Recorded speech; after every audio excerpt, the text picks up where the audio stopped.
एक बार की बात है, सुंदरवन जंगल में टुनटुनी नाम की चिड़िया अपने पति कालू के साथ रहती थी। दोनों खुशी खुशी अपनी जिंदगी जी रहे थे। अचानक एक रात बहुत तेज बारिश की वजह से उनका घोंसला पूरी तरह टूट जाता है। अरे नहीं, ये क्या हो गया? हमारा घर तो बुरी तरह टूट गया। नया घर बनाने के लिए हमारे पास पैसे भी नहीं है। अब हम कहाँ जाएंगे, कहाँ रहेंगे? अब क्या बताऊं टुनटुनी, मेरे भी समझ में कुछ नहीं आ रहा। लगता है हमारा समय खराब चल रहा है। इस तरह दोनों दुखी होकर अपनी किस्मत को कोस रहे थे कि तभी अचानक उनके पास एक चिड़िया आती है। सुनो चिड़िया, इस बारिश में तुम्हारा घर पूरी तरह तहस नहस हो गया है। क्या तुम मेरे घर पर रहना चाहोगी? मैं अकेली रहती हूँ, इसलिए अगर तुम दोनों मेरे घर पर रहोगी तो मुझे सहारा मिल जाएगा। उस चिड़िया की बात सुनकर टुनटुनी और कालू बहुत खुश होते हैं और दोनों उस चिड़िया के घर में रहने के लिए तैयार हो जाते हैं। उसके बाद टूनी चिड़िया दोनों को घने जंगल में ले जाती है। अरे बहन, आप हमें इतने घने जंगल में लेकर क्यों आई हो? ये जंगल तो बहुत ही डरावना लग रहा है। डरो मत, यहाँ तुम्हें कोई खतरा नहीं है। बस यही पास में नदी किनारे मेरा घर है। फिर थोड़ी देर बाद वो तीनों नदी किनारे पहुंच जाते हैं। तभी टुनटुनी को वहाँ मिट्टी से बना एक बहुत बड़ा घर दिखाई देता है। अरे ये क्या? ये तो एक मिट्टी का घर है।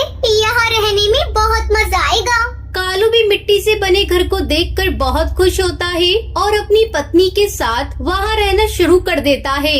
इस तरह कुछ दिन बीत जाते हैं। फिर एक दिन टुनटुनी नदी किनारे कपड़े धोने जाती है, लेकिन तभी वो देखती है कि टूनी चिड़िया नदी के किनारे बैठकर एक बड़ी सी तलवार को पत्थर के ऊपर धार लगा रही थी। अरे टूनी बहन, इतनी बड़ी तलवार आपके पास कहाँ से आई और आप इसे धार क्यों लगा रही हो?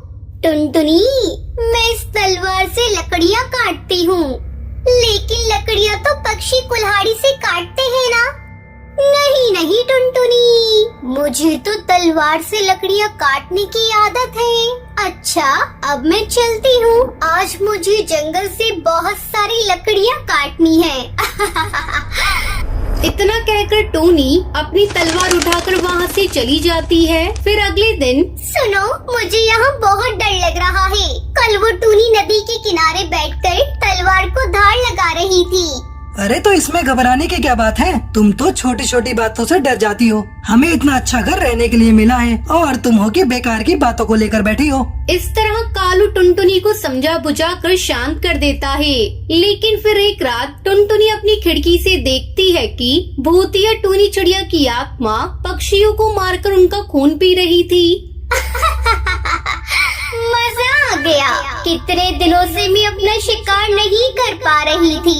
उस टुनटुनी और कालू कौवे की वजह से, पर आज पेट भर के खाऊंगी। ये देखकर टुनटुनी बहुत डर जाती है। बेटी, वो कोई साधारण चिड़िया नहीं है। असल में वो पक्षियों को मारकर खाने वाली एक भूतिया चिड़िया की आत्मा है। मेरे पास आकर तुमने बहुत अच्छा किया, वरना कल वो अपनी तलवार से तुम दोनों को मारकर खा जाती। टुनटुनी डर जाती है। लेकिन तुम फिक्र मत करो, मैं इस भूतिया टूनी चिड़िया की आत्मा को ठिकाने लगा दूंगा। चलो मेरे साथ। फिर टुनटुनी तांत्रिक को उस मिट्टी के घर के सामने ले जाती है। तभी वहाँ कालू आ जाता है। टुनटुनी कालू को सारी बात बता देती है। तभी वो एक बड़ा सा धागा उस मिट्टी के घर के चारों तरफ बांध देता है।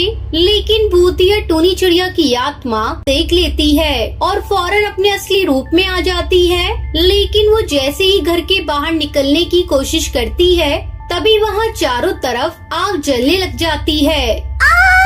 ये तूने अच्छा नहीं किया। मैं तुझे नहीं छोड़ूंगी, अपना बदला जरूर लूंगी। तू चाहे कितनी भी कोशिश कर ले भूतिया चिड़िया की आत्मा, अब मैंने हमेशा के लिए तुझे इस घर में बंद किया है।